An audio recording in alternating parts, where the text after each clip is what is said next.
Good afternoon students. कल हमने chapter first में फूड के कंपोनेंट्स के बारे में पढ़ा था, बैलेंस डाइट के बारे में एंड न्यूट्रिशन के बारे में पढ़ा था। आज हम नेक्स्ट टॉपिक पढ़ेंगे। उससे पहले हम कुछ MCQ हैं यहाँ, वो कर लेते हैं। Sugar and starch are two main types of carbohydrate. What to growing children need more protein। ठीक है। नेक्स्ट टॉपिक है आपका disease. A disease is a condition in which our body or a part of it does not function properly। ठीक है। ये एक disease एक ऐसी कंडीशन है जिसमें हमारी बॉडी या हमारी बॉडी का कोई भी पार्ट ठीक से वर्क नहीं करता है। तो generally disease are two types, non-communicable and communicable। Non-communicable disease that do not spread from one person to another are called non-communicable disease। ऐसी डिसीज़ जो एक इंसान से दूसरे इंसान में नहीं फैलती है वो non-communicable disease होती है। ये here some examples, यहाँ कुछ एग्जाम्पल दिए गए हैं नॉन कम्युनिकेबल डिसीज़ के जो जिसकी कमी से होती हैं, मतलब deficiency of protein, carbohydrate and fats. ये है आयरन, आयोडीन,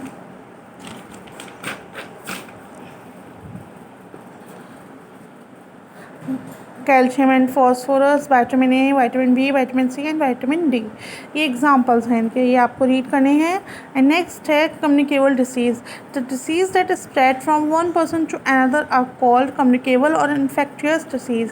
एक ऐसी डिसीज़ जो एक इंसान से दूसरे इंसान के थ्रू फैलती है वो कम्युनिकेबल डिसीज़ होती है। और ये डिसीज़ किसकी वजह से होती है? Micro organism like bacteria, virus, protozoa, ये सारे डिसीज़ इनकी वजह से होती हैं।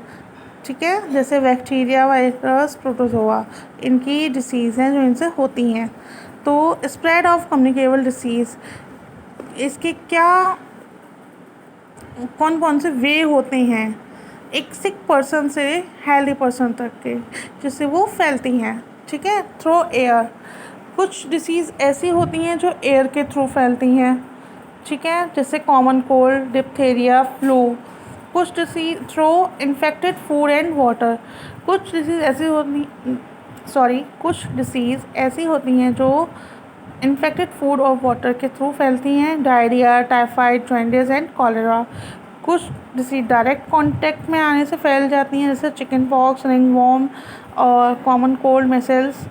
कुछ डिसीज़ इंसेक्ट के थ्रू फैलती हैं, जैसे मलेरिया, डेंगू, प्लेग। ठीक है, अब नीचे कुछ MCQ दिए हुए हैं। What is caused by the deficiency of vitamin A. तो night blindness, chicken pox, ringworm and measles spread through direct contact. Okay, ये आपको रीड करना है। That's it.